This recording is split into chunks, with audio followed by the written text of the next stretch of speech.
기다림은 능동형이다. 오늘 두 번째입니다. 하나님을 사모하면서 기다리라. 제목으로 말씀드립니다. 내일을 위해 인내하는 사람에게 주는 격려 50이라는 제목이 좀 긴 책이 있습니다. 이 책에 플라우투스라는 사람이 쓴 글이 실렸는데 한번 여러분 들어보시기 바랍니다. 인내는 온갖 고난과 고통에 대한 최상의 치료책이다. 인생길에는 평탄한 길만 있지 않다. 고난과 고통이 가시덤불처럼 널려 있다. 그것들에 온몸이 찢겨 상처가 생기고 피가 흐른다. 다행히도 그것들을 치료하는 약이 있다. 그것은 인내라는 약이다. 인내는 모든 상처를 아물게 한다. 라는 내용입니다. 인내에 관한 글입니다. 저는 제가 이 글을 읽으면서 이런 질문을 해보았습니다. 정말인가? 정말 그런가? 자, 우리 성도님 어떻게 생각하십니까? 자, 인내가 우리의 고난과 고통의 최상의 약입니까? 정말 그렇습니까? 아마 어떤 성도님은 아유 맞습니다. 진짜 그렇습니다. 동의합니다.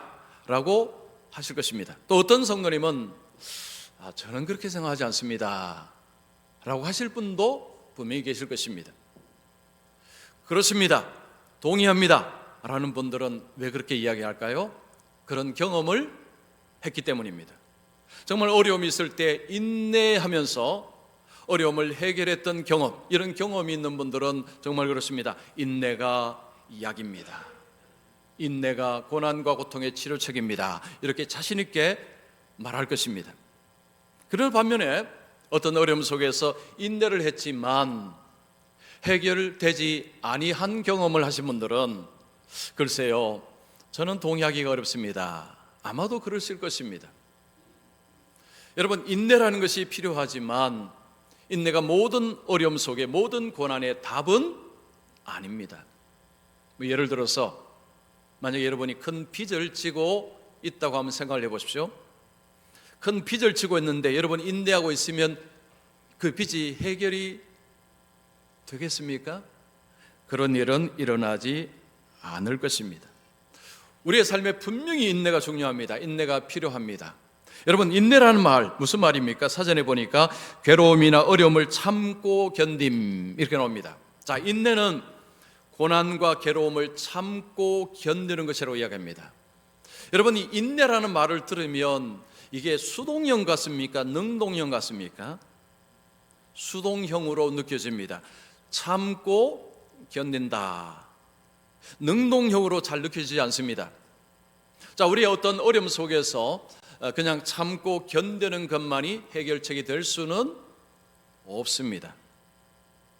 뭔가를 해야 합니다. 뭔가를 할 수 있어야 됩니다. 그래서 이 인내라는 표현을 능동형으로 바꾸면 기다림이라 이렇게 표현할 수 있습니다. 물론 인내하고 기다림은 엄밀하게 조금 차이는 있긴 있습니다. 그러나 비슷한 측면이 많습니다.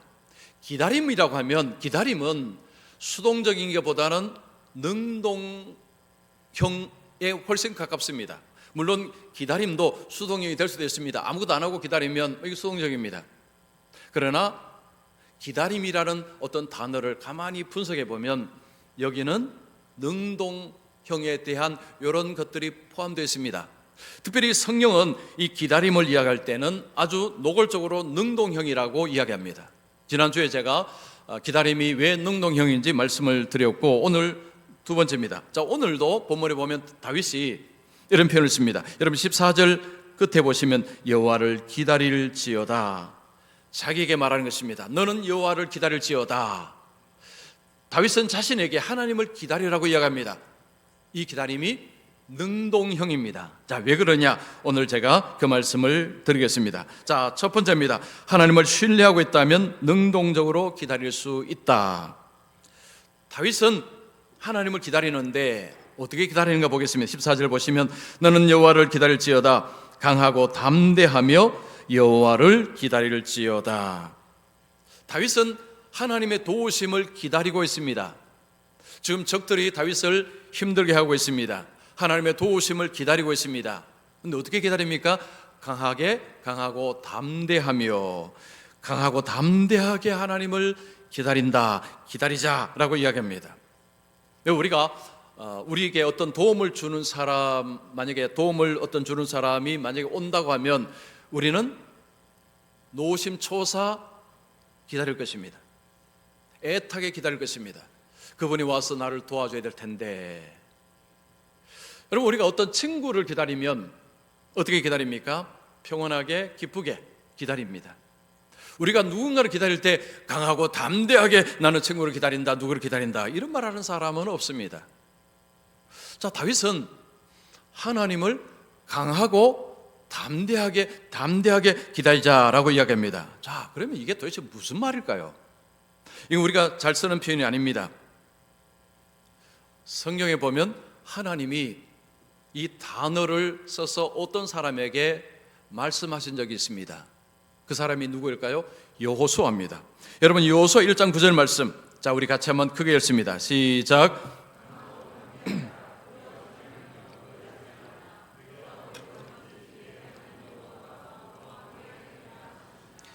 강하고 담대하라, 두려워하지 말라라고 하나님이 여호수아에게 말씀하십니다. 여호수아는 가나안 땅을 정복해야 되는 엄청난 책임을 가지고 있었습니다. 그 가나안 땅에는 강하고 이 건장한 군사들이 있었습니다. 여호수아는 두려움이 있었습니다. 그도 사람인지라 두려웠다는 것입니다. 그런데 하나님은 강하고 담대하라, 두려워하지 말라라고 말씀합니다. 그러면 지금 두려운데 나는 이제 두려워하지 말아야지, 강하고 담대하자, 여러분, 그런다고 두려움이 사라집니까? 그렇지 않습니다. 자, 그러면 이 여호수아가 두렵지 않고 강하게 담대하게 할 수 있는 비결은 뭐냐? 1장 8절에 있습니다. 자, 1장 8절 같이 읽습니다. 이 율법책을 내 입에서 떠나지 말게 하며.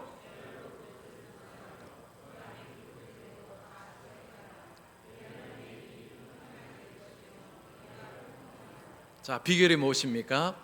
하나님의 말씀을 청종하라, 하나님의 말씀을 따르라. 그리하면 강하고 담대하여질 것이고 두려워하지 않게 될 것이다. 이것이 하나님의 말씀입니다. 자, 다윗은 강하고 담대하며 하나님을 기다리자라고 이야기를 할 때에 이 속에는 바로 이 의미가 있는 것입니다. 강하고 담대하며라는 이것은 그냥 되는 것이 아닙니다. 그냥 내가 이 악물고 강하게 담대하자라고 한다고 되는 문제가 아닙니다. 하나님의 말씀을 따르며 하나님의 말씀에 청종하며, 바로 그런 의미가 들어가 있는 것입니다. 지금 이 싸움은 본인이 할 수 있는 싸움이 아닙니다. 하나님이 나서야 되는 싸움입니다. 그러면 하나님을 의지해야 되는데 그 방법이 뭐냐? 하나님의 말씀에 순종하는 것입니다. 다윗은 하나님께 소망을 두고 있습니다.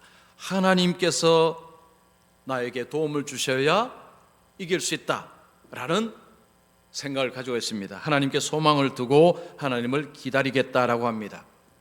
우리가 어떤 사람에게 소망을 두고 있을 때 그 사람이 나를 도와줄 수 있는 사람이라고 생각한다면, 여러분, 그 사람이 어떤 사람인지를 우리가 알아야 할 것입니다.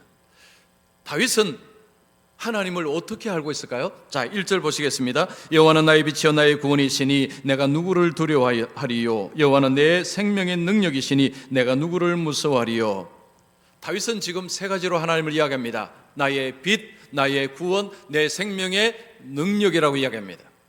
이 단어 세 개가 중요합니다. 여러분, 볼펜으로 이 단어마다 동그라미를 치시면 좋겠습니다. 하나님은 나의 빛이라고 이야기합니다. 하나님 나의 구원이라고 합니다. 하나님 내 생명의 능력이라고 이야기합니다. 자, 빛이라는 것은 어떤 의미일까요? 빛이 오면 어두움은 자동적으로 물러갑니다. 빛이 있는데 어둠이 있다, 이런 일은 없습니다. 지금 다윗은 어둠의 상태에 있습니다. 어두운 상황 속에 있습니다. 빛이 필요합니다. 하나님은 빛이시다. 그런데 그 빛은 그냥 빛이 아닙니다. 나의 빛입니다. 다윗은 하나님은 빛이신데 그 빛이 나의 빛이라고 이야기합니다. 즉, 나를 향해서 비추는 빛입니다. 나를 위해서 비추는 빛입니다. 다윗은 하나님은 나의 빛이라고 이야기합니다. 두 번째는 나의 구원입니다. 이 구원이라는 것은 구조하다, 구출하다 의미가 있습니다. 지금 원수들에 둘러싸여 있으면서 하나님이 나를 구출해 주실 수 있다는 것입니다. 그냥 하나님은 구원자가 아닙니다. 나의 구원입니다. 하나님은 나의 구원이십니다. 그래서 하나님은 나를 구원하시는 분이십니다. 내 생명의 능력이다. 능력이라는 것은 강하다는 의미가 있습니다. 피난처라는 의미가 있습니다. 다윗은 하나님은 나의 생명의 피난처이시다, 내가 숨을 곳이다 라고 이야기합니다. 다윗에게 하나님은 실제적입니다. 여러분께 하나님은 어떤 분이십니까? 그냥 추상적으로 저 멀리 저 어둠에 계시는 하나님 아니십니까? 다윗은 나의 빛이요, 나의 구원이시요, 내 생명의 능력이시다 라고 이야기합니다. 실제적이라는 이야기입니다. 추상적으로 저 하늘 꼭대기에 계셔서 그냥 나를 바라보시는 그런 추상의 하나님이 아니라 나의 삶에 실제적으로 도움을 주시는 바로 그 하나님이라고 고백을 합니다. 다윗은 지금 아직 어려움을 당하고 있는데 이 싸움은 이미 끝난 싸움이다라고 이야기합니다. 여러분 2절 3절 보십시오. 악인들이 내 살을 먹으려고 내게로 왔으나 나의 대적들 곧 나의 원수들인 그들은 실족하여 넘어졌도다. 군대가 나를 대적하여 진질치라도 내 마음이 두렵지 아니하며 전쟁이 일어나 나를 치료할지라도 나는 여전히 태연하리로다. 여기에 중요한 표현이 그들은 실족하여 넘어졌도다. 안 넘어졌습니다. 아직 지금 여전히 그들은 다윗을 어렵게 하고 있습니다. 그런데 다윗은 뭐라고 이야기합니까? 그들은 이미 자빠졌다는 것입니다. 이미 패배했다고 이야기합니다. 아직 패배 안 했습니다. 그런데 다윗은 그들은 이미 패배했다라고 이야기를 합니다. 다윗은 하나님을 절대 신뢰하고 있습니다. 그리고 하나님을 기다리고 있습니다. 그 기다리는 하나님, 어떻게 기다립니까? 하나님의 말씀을 붙들고 기다립니다. 그 속에 확신이 있습니다. 하나님이 반드시 이기신다라는 이 확신을 가지고 기다리고 있는 모습입니다. 그래서 이 기다림은 수동형이 아닙니다. 능동형입니다. 가만히 있는 게 아닙니다. 하나님의 말씀을 붙들고 기다립니다. 그래서 이것은 능동형입니다. 어느 책에서 읽은 이야기 하나 소개합니다. 오래전에 어떤 교회 권사님이 계셨습니다. 이 권사님은 전도를 많이 하신 분이십니다. 자, 이분이 어떤 분을 전도 대상자로 이제 생각하고 먼저 기도부터 합니다. 하나님, 그분을 구원하여 주시옵소서. 기도하면서 금식까지 합니다. 그리고 어느 날 그분이 집에 가서 띵동 눌렀습니다. 요즘은 그렇지 않습니다. 옛날에는 누구세요? 문 열어줍니다. 저는 저기 앞에 있는 교회 권사입니다. 예수 믿으면 구원받습니다 라고 이야기를 합니다.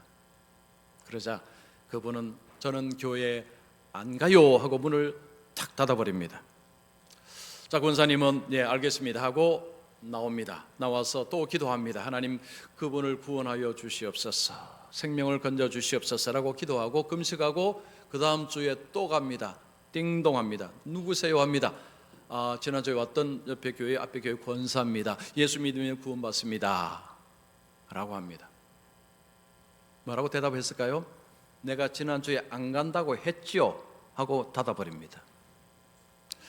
이 권사님이 하나님 그 영혼을 불쌍히 여겨 주시옵소서, 구원하여 주시옵소서 금식하고 기도하고 일주일 뒤에 또 갑니다. 띵동합니다. 어떤 일이 벌어졌을까요? 이제는 말도 안 합니다. 바로 침을 탁 뱉어버렸습니다. 권사님 얼굴에 침이 탁 튀었습니다. 여러분 같으면 어떻게 하실래요? 권사님은 안녕히 계세요 하고 나옵니다. 예수님도 침 뱉음을 당하셨는데 내가 당하는 것은 당연하지라고 받아들입니다. 여러분 같으면 그 다음 주에 가시겠습니까?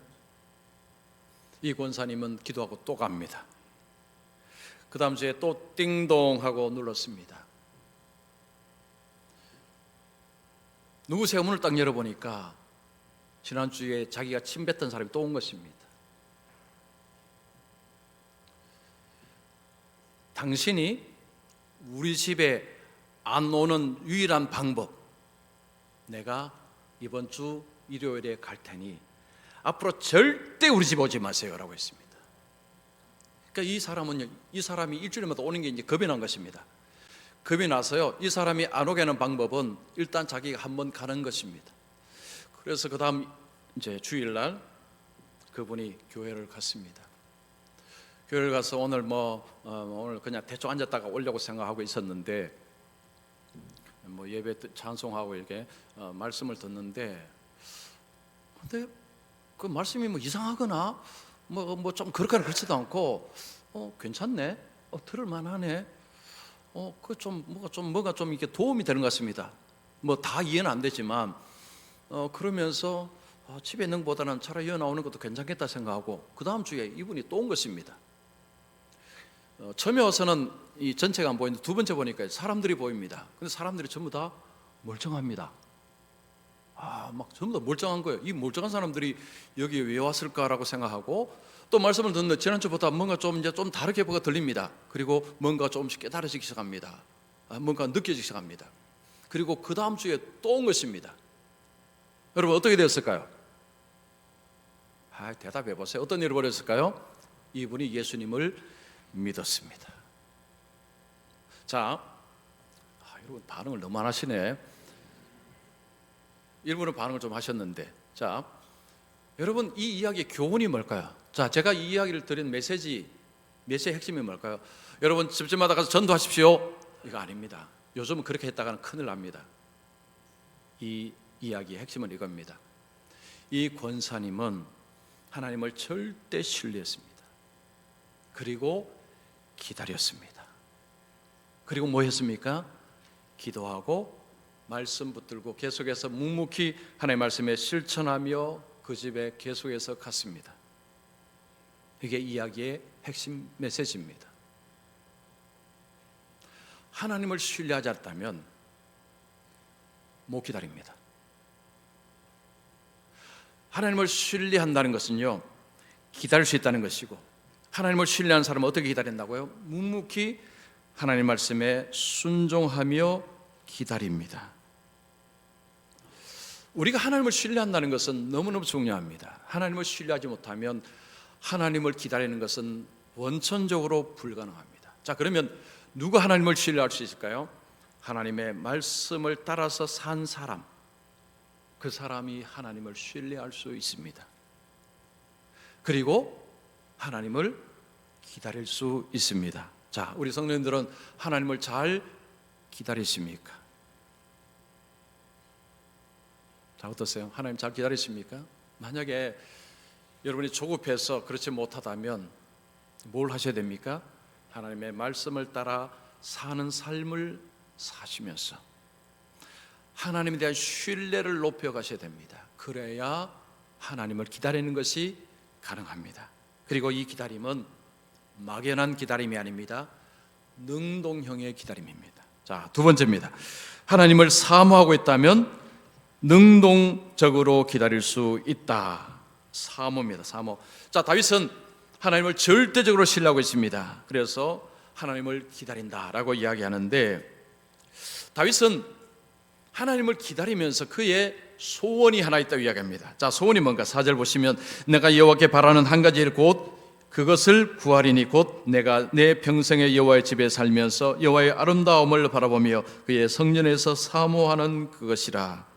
다윗은 지금 이 적들의 굉장히 어려움 속에 있음에도 불구하고 본인이 정말로 간절히 원하는 소원, 우리 예상하고 완전히 다릅니다. 다윗이 무슨 이야기합니까? 내 평생에 하나님의 집에 살면서 하나님의 아름다움을 바라보고 그의 성전에서 사모하는 것이다 라고 이야기합니다. 이게 무슨 말입니까? 여기서 하나님의 집, 여호와의 집, 이것은 여호와의 성전을 말합니다. 여호와의 집 곧 여호와의 성전입니다.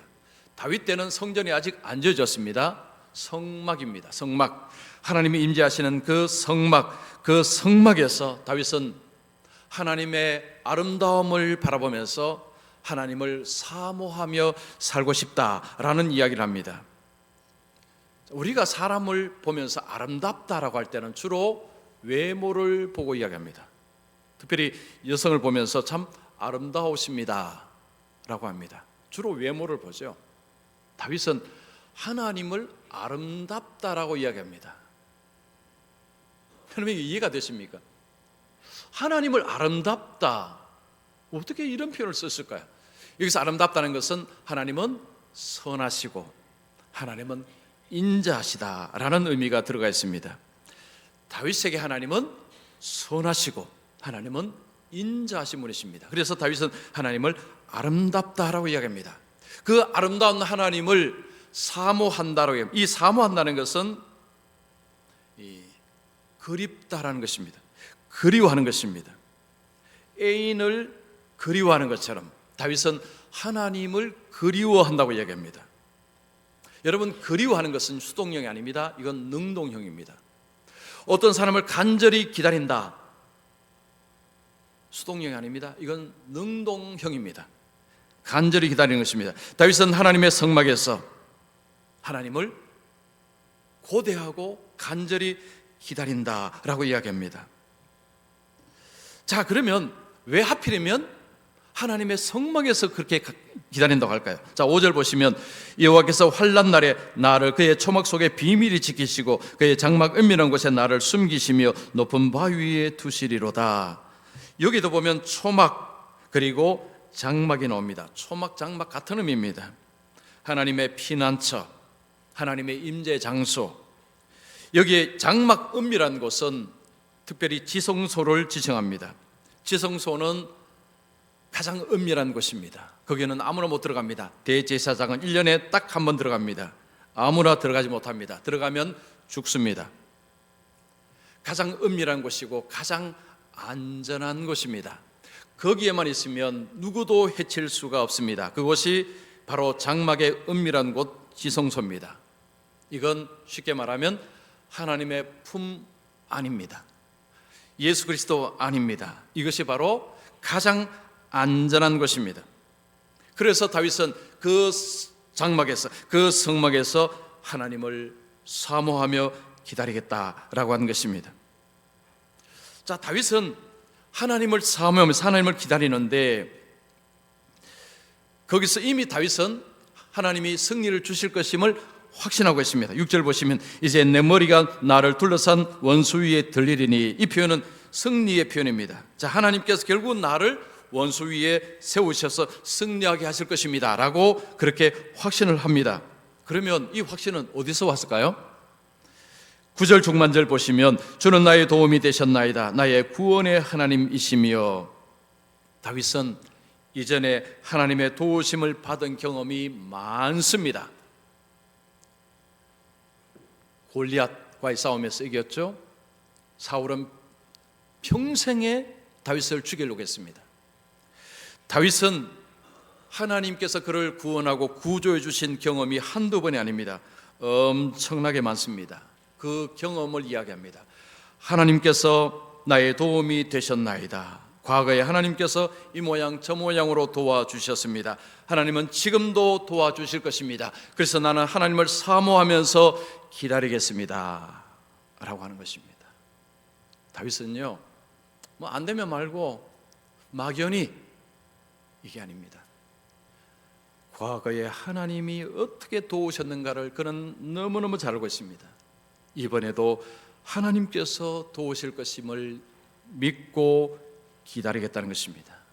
그 믿음 속에는 사모함이 있습니다. 사모하면서 기다리겠다는 것입니다. 자, 우 하나 말씀드리겠습니다. 이건 역사적인 사건이 아니고 누가 만든 것입니다. 자, 어떤 나라에 왕이 있었습니다.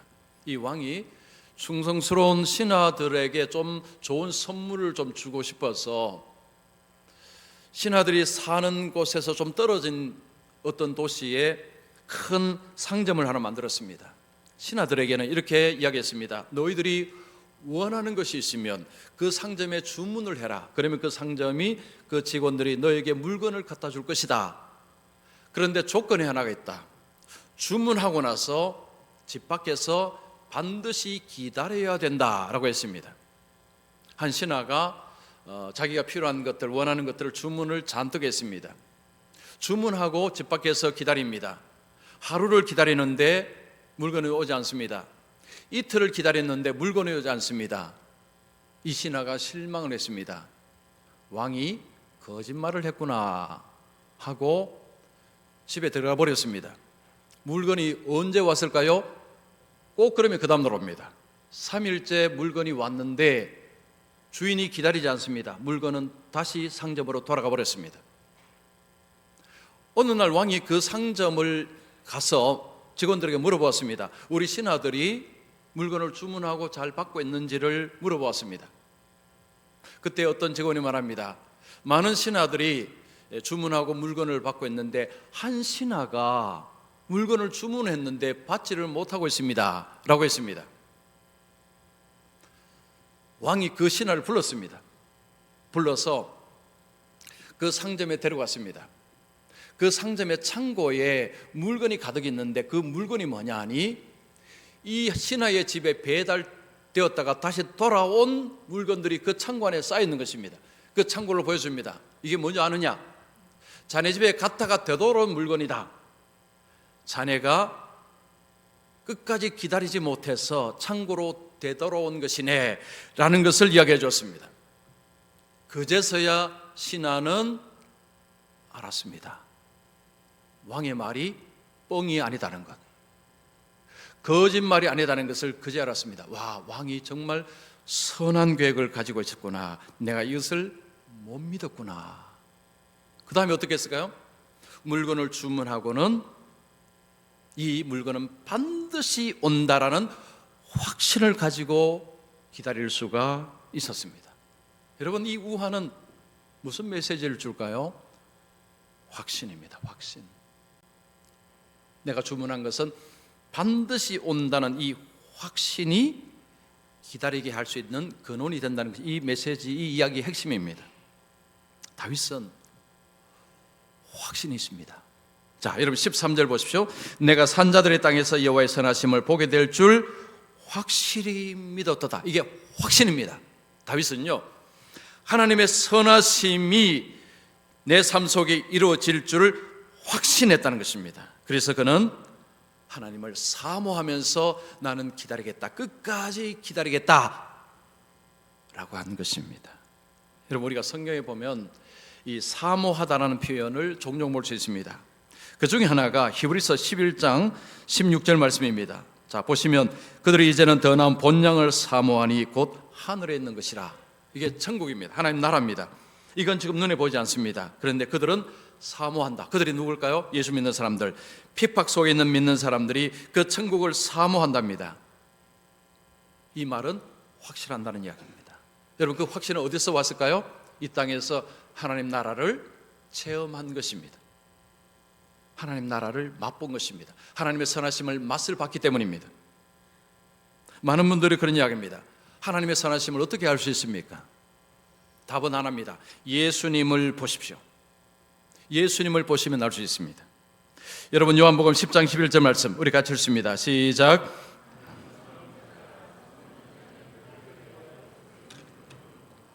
하나님이 선하심을 어떻게 알 수 있느냐? 예수님을 보시라는 거죠. 역사 속에 사셨던 예수님을 보십시오. 나는 선한 목자라 양들 위해서 내 목숨을 내어주셨다고 하셨습니다. 예수님은 하나님의 선하심을 보여주는 증거물입니다. 하나님의 선하심이 믿어지지 않는다면 예수님을 보십시오. 예수님은 우리와 함께 하신다고 약속하셨고 우리의 삶 속에 우리를 도우신다고 약속하셨습니다. 즉 우리의 일생의 삶에 주님은 우리를 도우십니다. 여러분, 올해 11월 달 지났습니다. 이제 한 달 남았습니다. 여러분, 11월을 돌아보실 때에 어떤 생각이 드십니까? 내가 열심히 뛰어서 열심히 했기 때문에 여기 왔지, 뭐 그런 분도 계실 것이고 아마도 대부분 전부는 이렇게 말씀하실 것입니다. 주님이 도우셔서 여기까지 온 줄로 믿습니다. 예, 반응해 주셔서 감사합니다. 바로 그겁니다. 지난 세월 내가 산 것 같은데 주님이 도우셨습니다.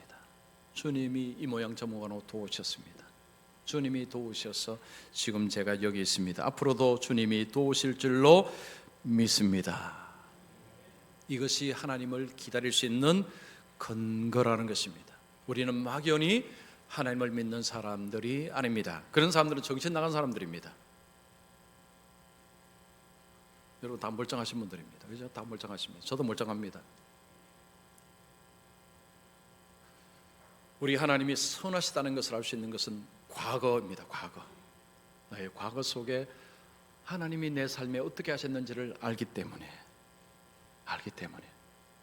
그래서 하나님이 앞으로도 나를 도와줄 것을 믿는 것입니다. 확신하는 것입니다. 그래서 기다릴 수 있다는 것입니다. 저는 우리 성도님들이 하나님을 잘 기다리시는 분들이 되시기를 축원합니다. 수동적으로 아니면 말고 이거 말고요. 아니면 말고 이거 말고 주님을 신뢰하면서 말씀 붙들고 나가시면서 하나님을 사모하시면서 능동적으로 기다리셔서 지금까지도 그려하셨지만 앞으로도 우리 하나님께서 우리 성도님들의 삶에 역사하셔서 하나님께서 큰 일을 이루시기를 축원합니다.